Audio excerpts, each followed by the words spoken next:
Good morning, everyone, ladies and gentlemen, and thank you for attending our press conference here at Automation Power World 2015. If we can just have the door closed in the back. So the way we'll run this, I'm Greg Shy, and I'm the host of Automation and Power World. I'll be your host as well here for the press conference. We will spend of the hour, and we do have a hard stop at the top of the next hour, so we will spend roughly 30 to 35 minutes taking you through the information in terms of news releases, key things that we think would meet your interest, and then we'll take the balance, which should be, I would say, 20 to maybe even 30 minutes to take questions. So if you could hold your questions until that time slot, that allows us to get the messages across, hear what we have to say, and make sure it all comes out, and then you may have some of your questions answered as we go. So let's get started. As we've discussed many times, safety is very, very important to us. No different here. The numbers are the same.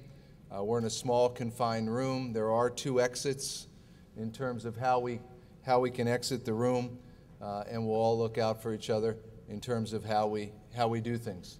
Are you pointing behind me, Carolina? I don't know what we've got back there. I think what I'd say that I notice, I always do a safety observation tour, this is not the easiest getting up and down. So as I have guest presenters, just watch the edges of this stage because they're not exactly well marked.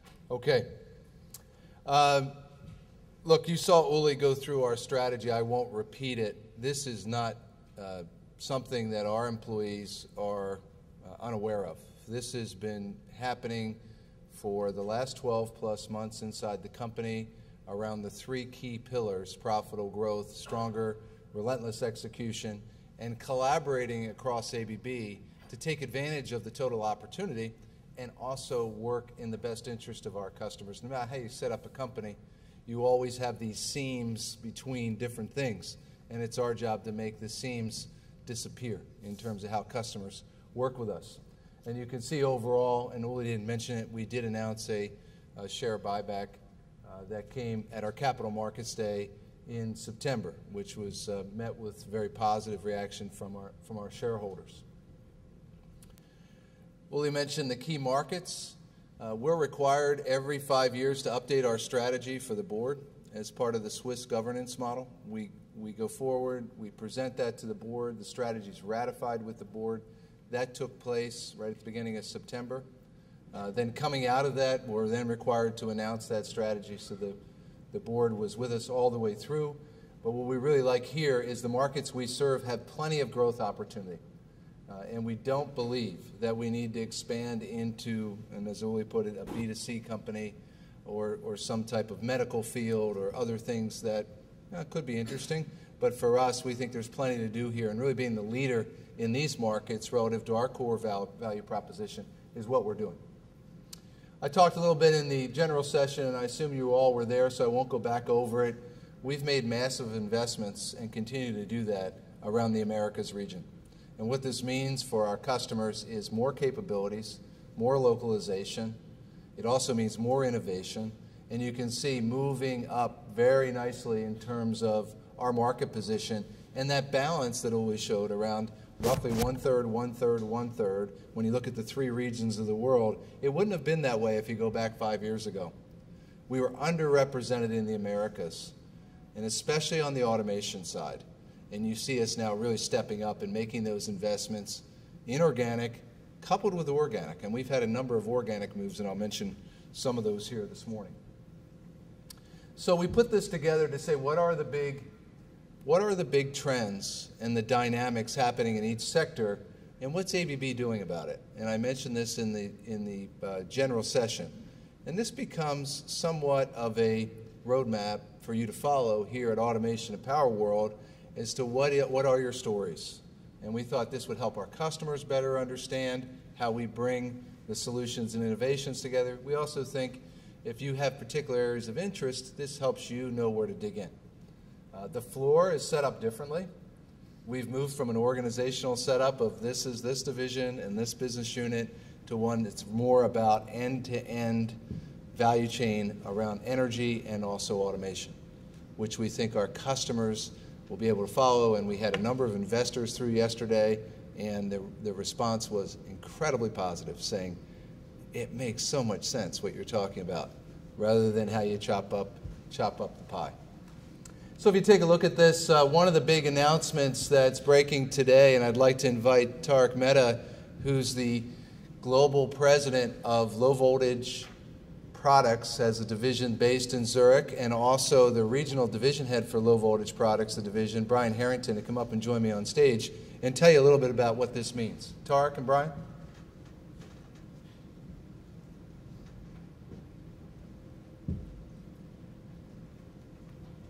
Watch your step. Thanks, Greg. Good morning, everybody. It's a pleasure for me to be here.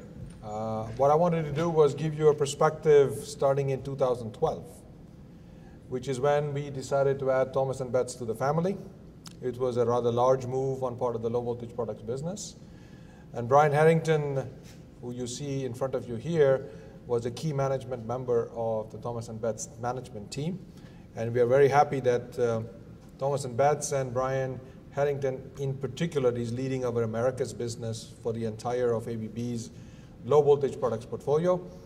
So to give a quick recap, why Thomas & Betts and why are we here today to make an announcement?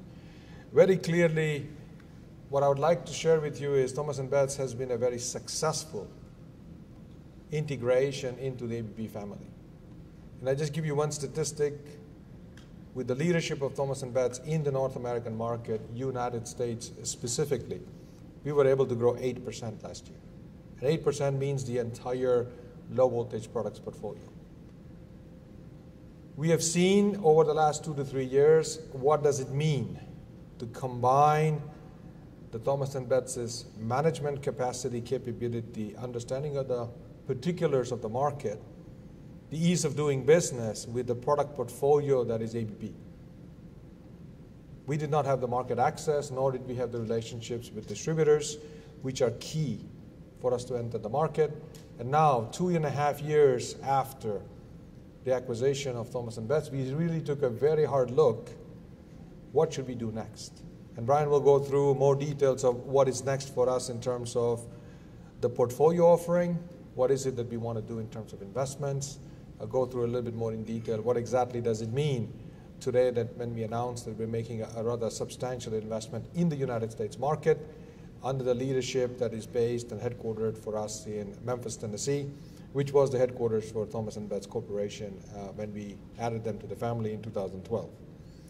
So this is really an investment in the market. It's a product development investment. It's a research and development investment. It's a manufacturing footprint presence investment. But more importantly, it's a confirmation that for us, Thomas & Betts has been a fantastic addition to the family. And the progress that we have seen the last 2.5 years, now almost 3 years in May, of Thomas & Betts results in taking the next step in terms of our presence and our investment in the United States and the entire Americas market.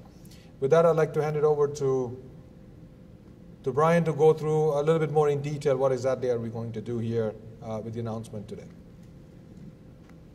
Thank you, Tarek. Good morning, everybody. Well, we're thrilled to share with you, and we're very proud to announce our new investment of $30 million to add a manufacturing facility in the Memphis area.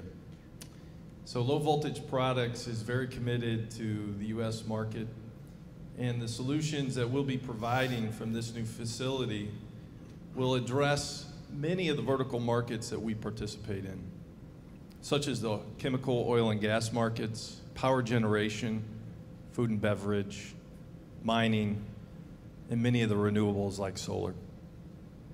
So we're really excited to be solving our customers' toughest problems with the products that we'll make here. This new facility will be about 120,000 square feet initially, with future plans to have the capability to expand it. Initially, we'll create 200 new jobs in the surrounding Memphis area, with plans over the next 5 years to to go up to as much as 300 new jobs. And these are good, high-paying jobs. Roughly 15 to 20% of these jobs will be engineering or highly technical or professional roles. This is a great thing for the Memphis community. We have a long history and heritage there that we're continuing to invest in. Not only will this be a manufacturing facility, as Tarek mentioned, but we'll also have the capability to do more research and development and new product development locally for our customers. And this is key in order to address the ongoing demands of our marketplace. In addition, we'll have a lab that will support and service our local customers to meet their needs on a more timely basis. So this new manufacturing facility will be closely located to our logistics facility in Byhalia, Mississippi. That logistics center is over 1 million square feet that serves and supplies all of our customers in the U.S. market.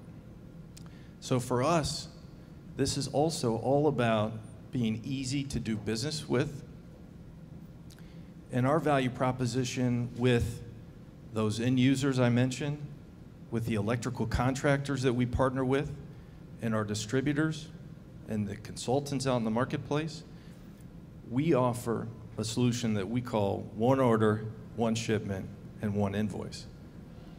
So this new facility will be providing the products to this logistics center, enabling us to continue to improve our service levels and differentiate ourselves versus our competitors.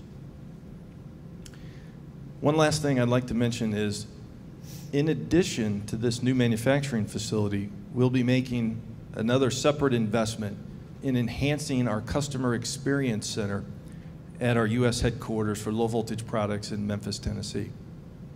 So what this means is we'll be able to bring those end users, those design and consultant engineers, the electrical contractors and the distributors and our own employees into this new customer experience center and be able to talk about all of the solutions that we bring to this marketplace. And most importantly, we'll have the training capabilities in a new enhanced facility to provide the latest training to all of our customer base. So we're excited about this, and thank you very much for the time this morning. Thanks, Ray. Okay, fantastic news, and you can see it builds on an acquisition of a company that has 100 years established market, great brand, and now we're pulling through even more capabilities by adding additional products from your business that we can bring into the U.S. market and North America to take care of our customers even better. If you look at things you'd see here coming, let me just go back a second. What we're doing and announcing today is, on the top right, expanding our Houston footprint. And I'll go into that, and I'll also touch on the second box there to the left, which this comes on top of a pattern of ABB continuing to invest in the Americas. And let me show you what I mean. If you look on the far left, we are announcing that we will have an automation and power center located here in Houston.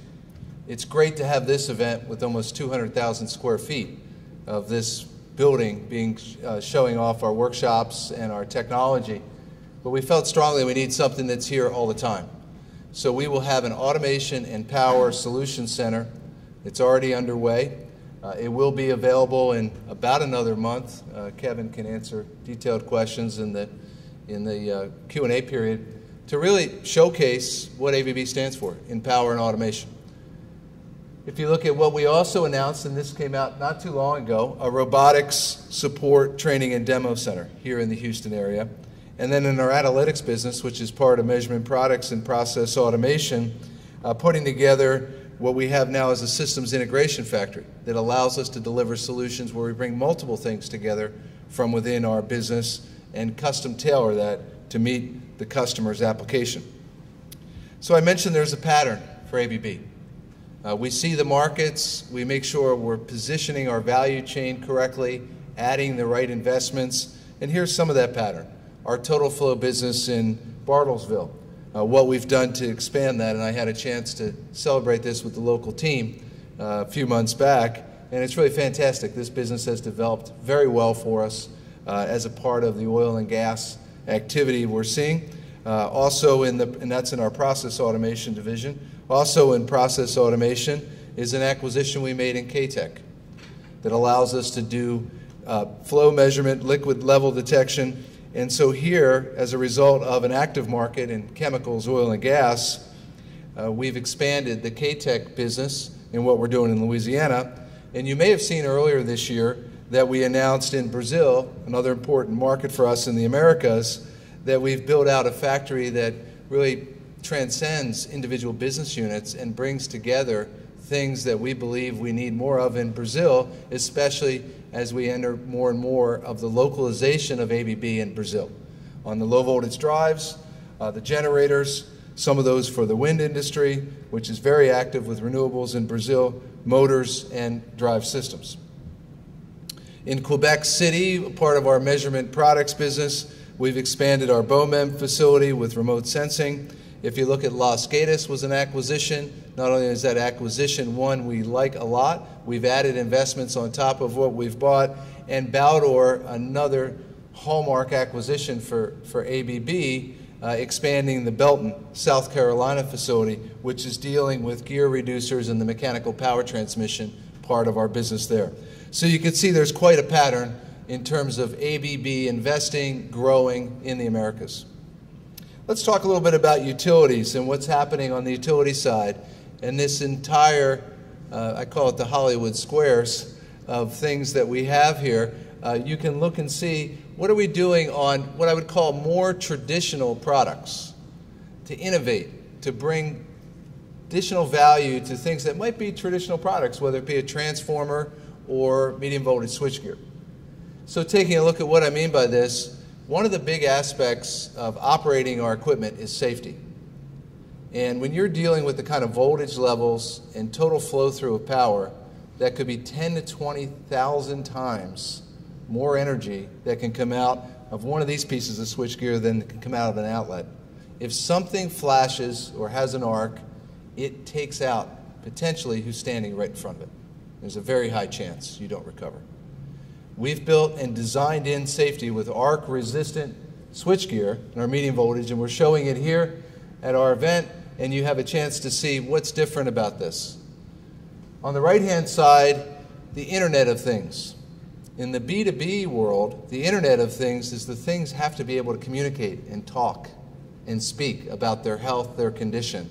So what you see is two things, and they were announced today, coming through a press release, maybe you caught that this morning, where we're actually monitoring now our transformers with onboard sensor technology, which we've been doing for some time. We're expanding that offering. In addition, we've built now digital models that are algorithms from our engineers and our field service knowledge of knowing how that equipment operates across its lifetime. If we can digital model what that profile looks like, and now we have it in software, we can compare the sensor data to say, is it behaving the way it was designed? And if not, react early to make sure we don't lose a transformer that could be a $2 million asset, a $4, $5, $6 million asset in terms of a critical power transformer, not to mention the reliability aspect of what it does to bring down the grid. Uli went into some explanation here as to what's happening with enterprise software.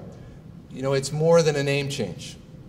This is bringing Ventex fully inside ABB in terms of a software business and business model. And in ABB, we have different business models, right? We have a service business model, we have a software, we have a project business model, and we have a product business model. Our software business model is growing and is a bigger part of ABB. And the ABB Enterprise software, which Uli mentioned, is core to the strategy. If you look at our next level strategy that takes us out the next 5 years, we have software at many levels. Embedded in the product at a system level, and here as a software that really addresses the convergence of information technology with operating technology. So what's in that family of products in enterprise software?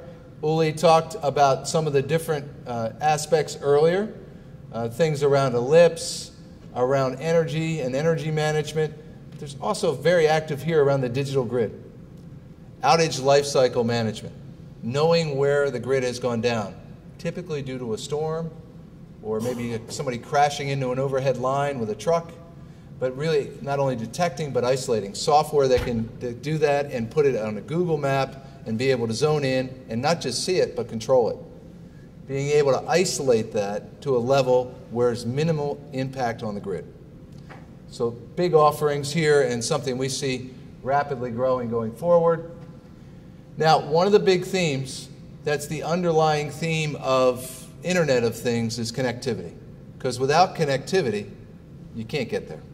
And if you look at the enablement now of sensors, connectivity, the cloud, cybersecurity, and overall bandwidth, this is all converging on how things can communicate and brings valuable data together. We've been doing this for years through our Symphony systems and our 800XA, so we know a little bit about this one. We're announcing Symphony Plus, which now connects and used quite heavily with our power generation customers to connect and embed transformer intelligence, which is that digital modeling I talked about, the algorithms, with the core sense technology that we're building into power products. So with that comes our next big announcement in terms of what we're doing, and I'd like to invite up to the stage Karen Flanagan and Rich Unger are going to tell you more about the partnership that we announced today with Ericsson. Come on up, guys.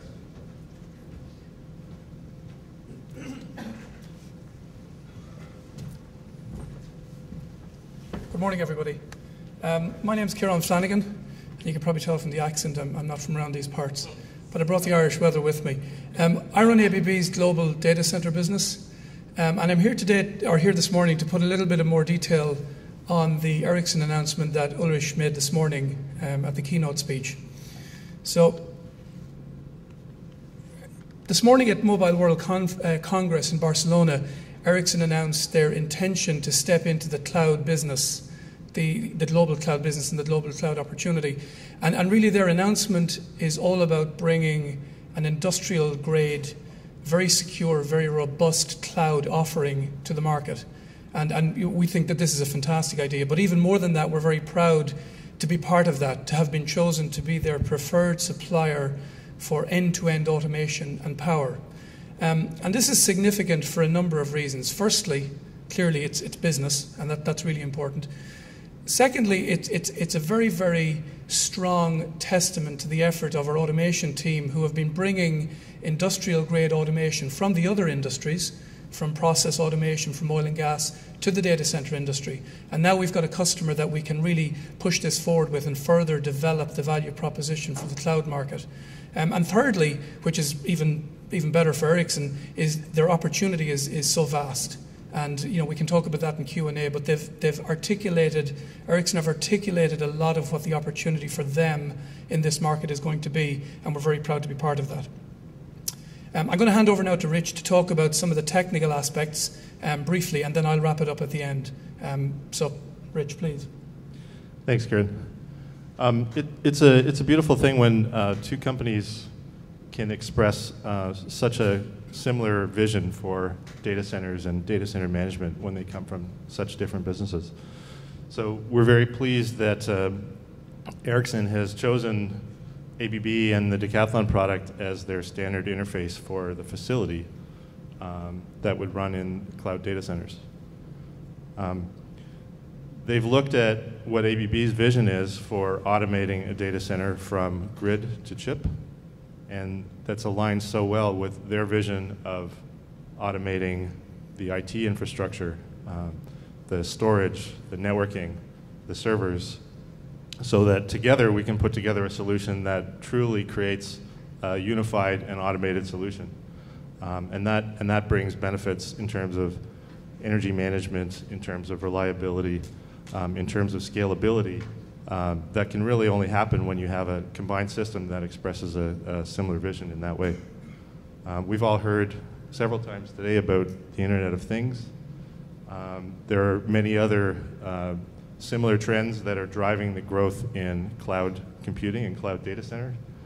This explosive growth is going to need technologies like this, combining and fully integrating an IT infrastructure, IT technology, and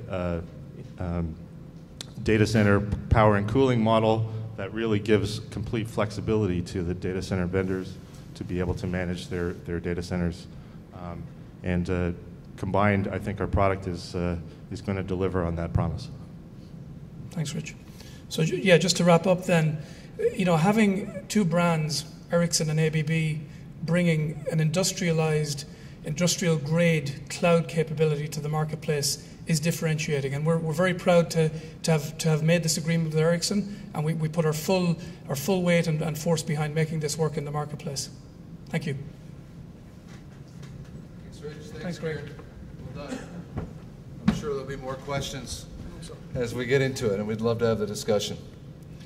So taking us further then on what we see and some comments about where do we see things going with the Internet of Things, and our view, as we talked about, is a combination of not just machines being able to communicate and interact, but what is the people dimension, and how does that create new business models?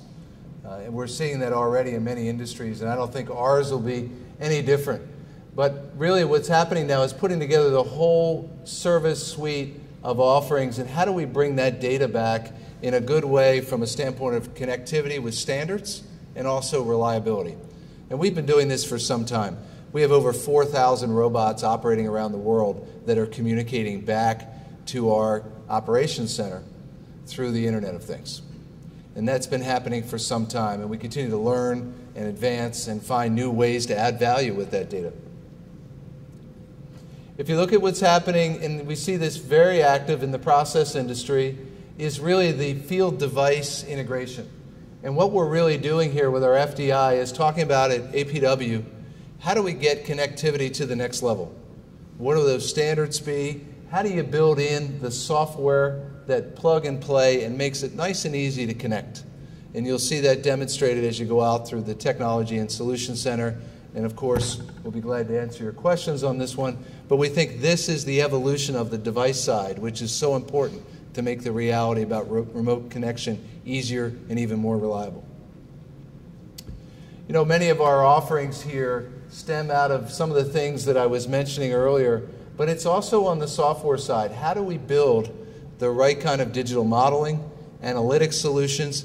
Because one could argue that you just log the data, and we'll have enormous data, and we can go back later and figure out how to use it. But I'd also say this is also about figuring out what business problems you're trying to solve, what new opportunities you're trying to open up, and assuming we can get to the data, we can solve those problems. And it's much like we did with asset health with our utility customers, where it started and now has migrated to other customers to say, we know the condition of the equipment across its lifespan. Can we work together to build profiles that identify risky assets against potentially risky outcomes in terms of the health and the condition of that equipment? So as I wrap up, how many people know about ABB Review of the non-ABBers? Okay, about half. So this is a chance to make sure all of you know. We've got many people in the room, and I'll introduce the folks that are here in just a second. One is Klaus Reithoff. Klaus, if you could just stand up, is our Chief Technology Officer for all of ABB, sits in Zurich. It's a real pleasure to have you here, Klaus. Klaus leads this effort every quarter to put out an ABB review, and inside of this, it's chock full of new and innovative stories about what's happening in the market, what ABB sees on a global basis, and what we're doing. And just to take a look, the last issue that came out, and we have copies of this for you, or you can download it digitally and be on the subscription list. Just to take a look in the last issue that came out at the end of the year, so we published, I think it was around January when I remember reading it, Industry 4.0, another name for the Internet of Things. Digital substations, very hot topic in terms of what's really going on, where does this evolve? Microgrids, energy storage, and beyond. And the articles are not marketing pieces.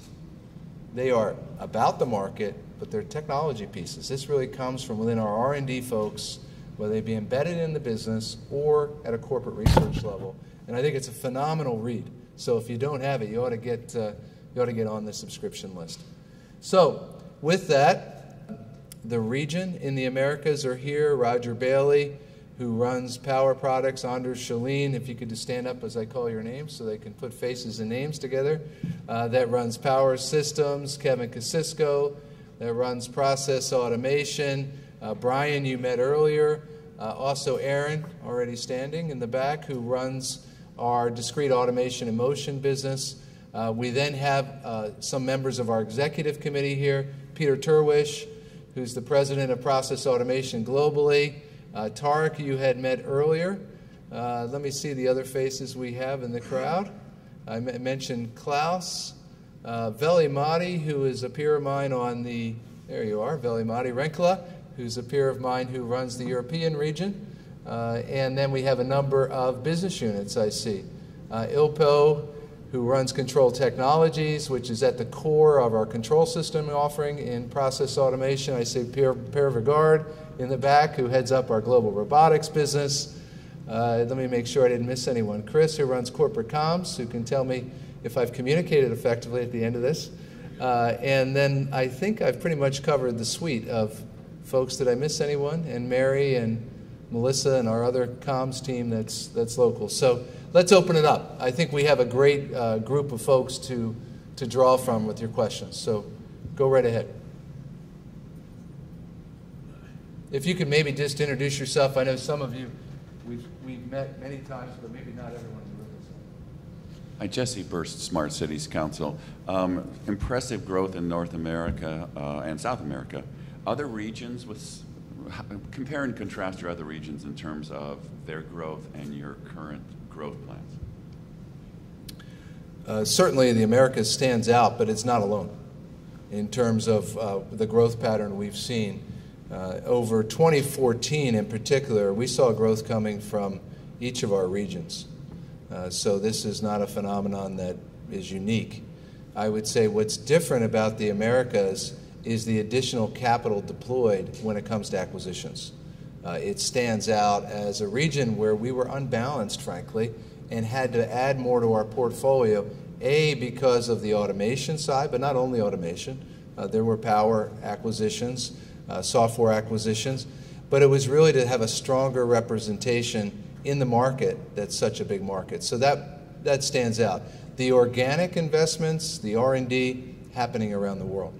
I would say maybe a bit accelerated in the Americas, just given what was our starting position 5 years ago. So you've seen a more rapid push, but this gives us greater balance in terms of how our customers want to see us, because we're doing business globally. And global customers, and I've been in Zurich, had an office there for 3.5 years, also lived there for 2 of the last 3.5 years. You know, we run it globally, but our customers really give us business locally, and they expect us to be strong in every local market.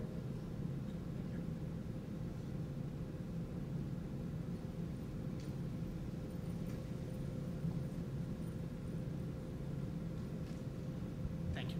My name is Mehul Shah. I'm from LNS Research. First of all, congratulations on a great event. My question is related to Enterprise Group, the Enterprise Software Group. I think you guys have done a phenomenal job. You're putting all of your acquisitions together, and it's a difficult task. But if you look at entire ABB, I think you mentioned there's 50% of your offerings are software. Is there a plan around centralizing that around one group, or are you, is it going to remain in different groups? Thank you. Yep, great question. Let me just walk back here, because I think it's a good visual to help understand what we're referring to. Did I pass it? Oh, here we go. You know, software is a topic that you could step back and say, do you put it all in one place? And we've certainly talked about doing that, because you need a software culture that's alive and strong, and there's a lot of uniqueness in terms of agility, whether it be the R&D, whether it be the speed, whether it also be the types of things that are happening with the cloud. But software as a total topic is something that is very pervasive across our portfolio. if you look at what's happening with our drives business, or take a low voltage breaker in Tarek's business, embedded software, connectivity, HMI, you know, at what point do you say, are there going to be many or any devices that don't have some level of embedded software? So what we're trying to do is make sure we address this in total in terms of what it means to advance our technology play here. And so we definitely see it on the embedded side. We're talking about transformers that can communicate, drives. On the system side, you know, software is core. Yes, you have I/O, you need CPUs, but the reality is the networks, the connectivity, and the software in terms of the engineering workstations and consoles, really important there. And it's this piece that is really software as an entity that we really look at and say, okay, we got to build critical mass there, and that's what we're doing.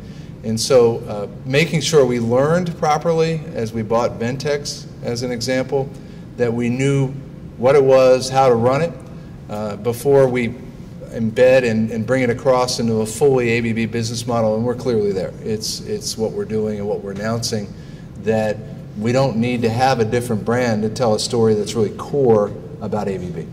And I don't know, Klaus, Peter, you want to join in at all on the software conversation here?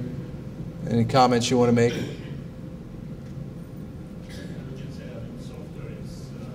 Hang on a second. Hang on a second, Klaus. I mean, software is a key element in nearly all our product developments today. I mean, even transformers have software nowadays. So we have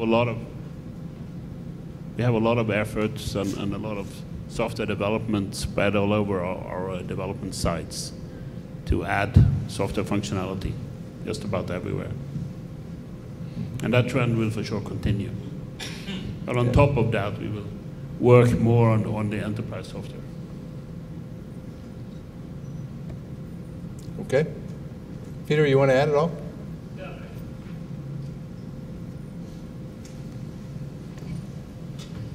Thank you. Yeah, if I can add to that, I mean, basically software, if we start from a selfish perspective, very often software can actually help us also reduce complexity in our offerings so that we can actually produce fewer hardware variants and shift some of the variants to software. So from a selfish point of view, you want to keep some software very close to your hardware development. Next thing then is your product actually becomes more usable the better you understand the physics of your product. So for the transformer, for the motor, drive, switch gear, actually you can use, operate, and maintain that over the life cycle much better if you have a very deep and cast-in software understanding of the physical model of the asset. And then third, the way customers use the asset, again, over its life cycle and in the configuration. Think, for instance, the things we do in integration of automation and power with, for instance, IEC 61850 as a standard that makes these things talk to each other so that you don't just run a bunch of transformers, generators, sensitive loads, but actually when you need to do load shedding on an offshore platform, rather than losing production, you have these things talking to each other in real time. That's one of the key things we do with software, and where actually the industry understanding together with the product understanding, they play together to make sure that actually production for our customers remains reliable and secure. Very good. Thank you for your question. Next question.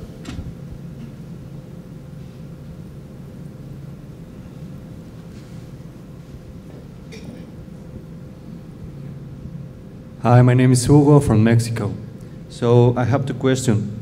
First of all, I would love to know if the low oil prices, which are declining the regular prices of the fuel here in America, are impacting your business plan for the electric vehicles industry. Thank you. Second question, what about your plans to expand your capabilities in Mexico? Okay. Let's take the first one. You know, the change in the oil prices and how dramatic that has been, but in such a short period of time, be hard to say that I see a trend on the electric vehicle side of that yet. I think it's just been too short to tell. You know, the electrical vehicle market and adoption rate is certainly coming. And if you look at the growth rates, we're really seeing that these are picking up now, and the amount of new models that have been designed for the last 2 or 3 years that are hitting the market in the next 1 to 2 years, I think was done way before anyone was calculating oil at $50 a barrel. And so I think, first of all, you're going to have a lot of, I'd say, consumer interest that the vehicles are much more, I would say, on a scale from high performance, not just to low energy consumption. So you're going to see more Tesla-like vehicles, and I don't think Tesla's had a hard time with convincing people that it's an exciting car to own. And by the way, it's electric, right? And so you're going to see more choices like that, and you're also going to see more mainstream models that come out from, and we're in conversations with a lot of the automobile OEMs or manufacturers. So I think this trend will continue, you know, and if you look at the economics, a lot of these are also driven by social decisions. People making it based on personal choice, how they feel. Look at what's happening in California as an example. When you go to Northern California, it wasn't about the numbers at the pump. It was about what they want to drive and what they stand for in terms of social consciousness. So that's what I see happening, and all around the world, and I think this is an area that we're going to see a lot more adoption rate. It's still from a relatively low level, but we can already see in some of the forecasts that people are giving us what they're projecting on electric vehicles, and we believe it's here to stay, and it will be a very dynamic market. Back to Mexico. You know, Mexico is going through a very interesting time, and you know it well. I've been going to Mexico for over 20 years. I would say the energy reform that's happening in Mexico is an incredible opportunity. You take monopolies on the electric utility side that have been around for 50, 60 years, and the same on the oil and gas side, and you start breaking these up. A lot of change, a lot of investment in infrastructure, airports, rail. We recently did a harbor automation project. It was the first Latin American-based harbor automation we had seen. It's a really fantastic opportunity, and there's always been a lot of promise in Mexico, but I feel like the promise has now gotten even more optimistic, and the reality is closer in terms of the amount of change that's coming in Mexico. We're well positioned today to take advantage of that in terms of our local value-add capabilities there in what we do. We will monitor how fast that develops. We're working with the private companies that are also talking about coming in, along with CFE, Pemex. We're seeing a rapid growth rate in the automotive side in Mexico. Really amazing in terms of what's happening. We're also seeing it in the food and beverage side in terms of what's going on, as well as infrastructure. And so what we'll do is monitor to make sure we are able to deliver against that from a local value add capability, because it's not just about the big national companies, it's also the general industry is quite good in Mexico. But I think we're well positioned, and if we need to do more, we're not afraid to do that, as you've seen here with some of the announcements that are going on.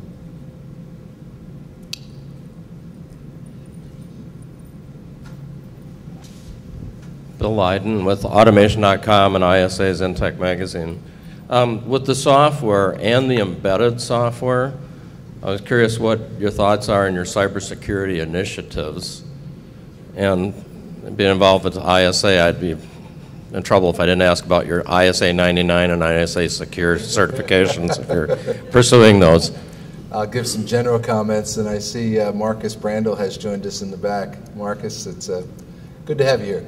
We have a session actually tomorrow at lunch where we're going to be talking about cybersecurity, and it's meant to be a how do you see the world today session with Microsoft and ABB collaborating on what do we see so far, where do we think this is going.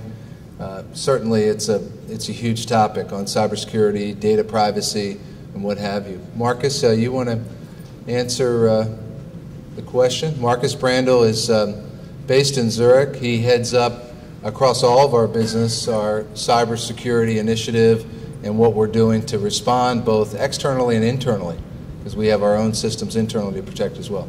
Yeah, I'm going to try to keep this short because topic near and dear to my heart, I guess. But cybersecurity has been an extremely important initiative within ABB for a very long time, over a decade. And as we see, the importance of software increase, so does the need for cybersecurity. Greg and Uli talked about, the Internet of Things, people and services, the increased connectivity. And for us, cybersecurity, I guess, is a key building block in all these new trends, all these changes in technologies that we see.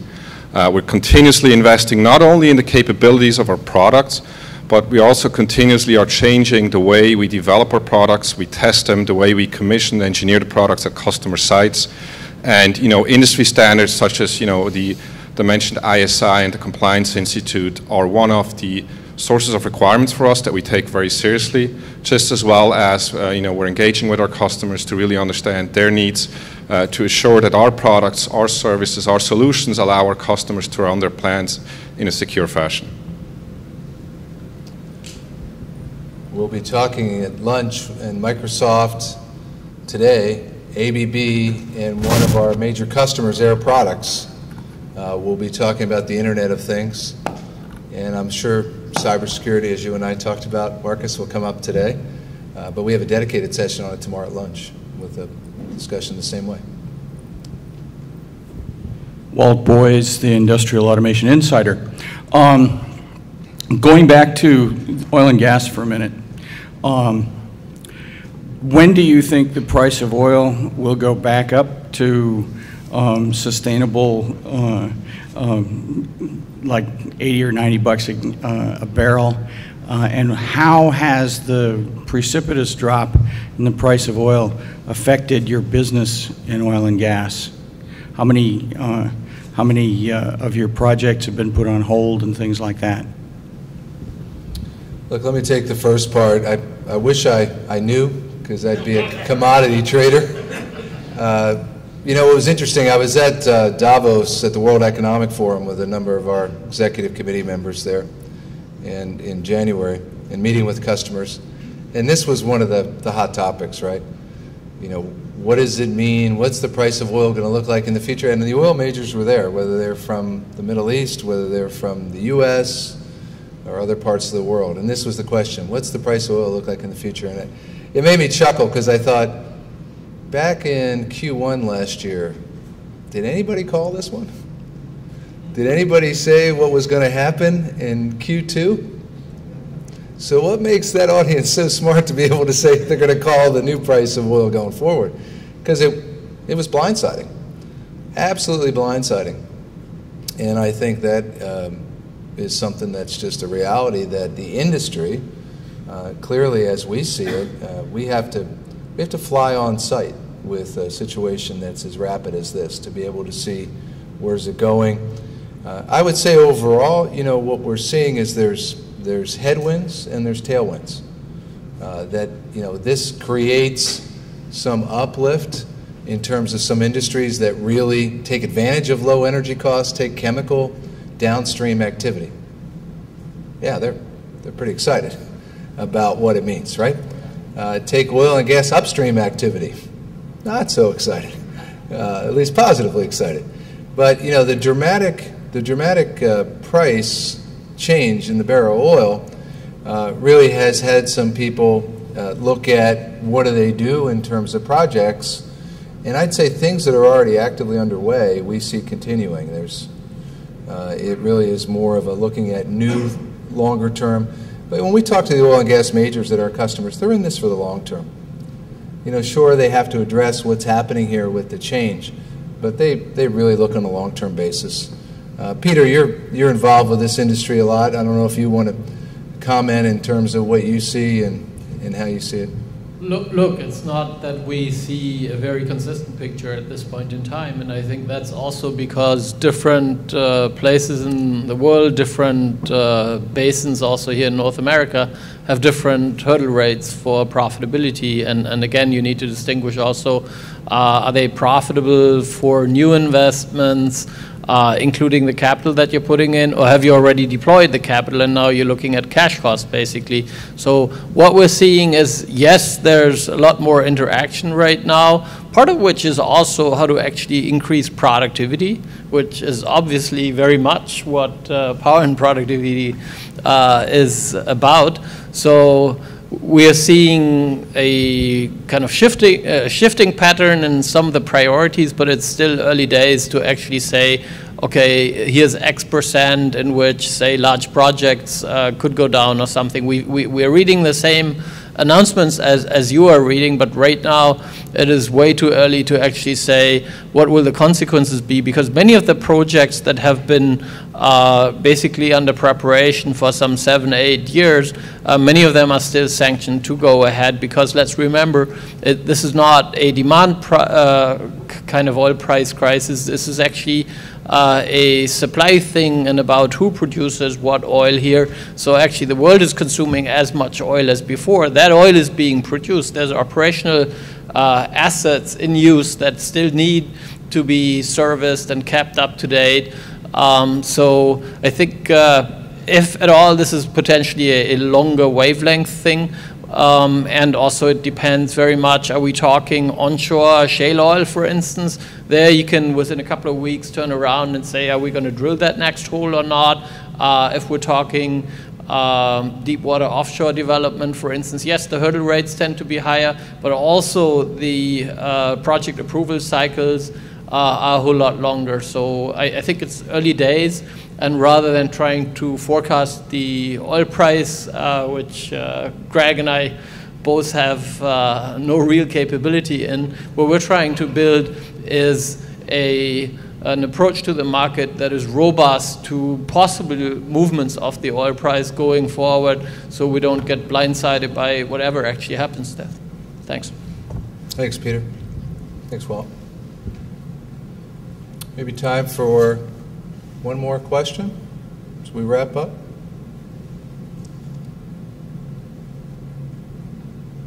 Okay. If not, I'd like to thank you all for coming, not just to the press conference, but to our event here. And as you saw, record attendance, fantastic response from our customers, and we will do this again in 2 years, in 2017. And make a note, ABB does automation and power worlds around the world, in China, Brazil, last year in Mexico, also in Canada. And so this is something that we had started some 10 plus years ago in the US.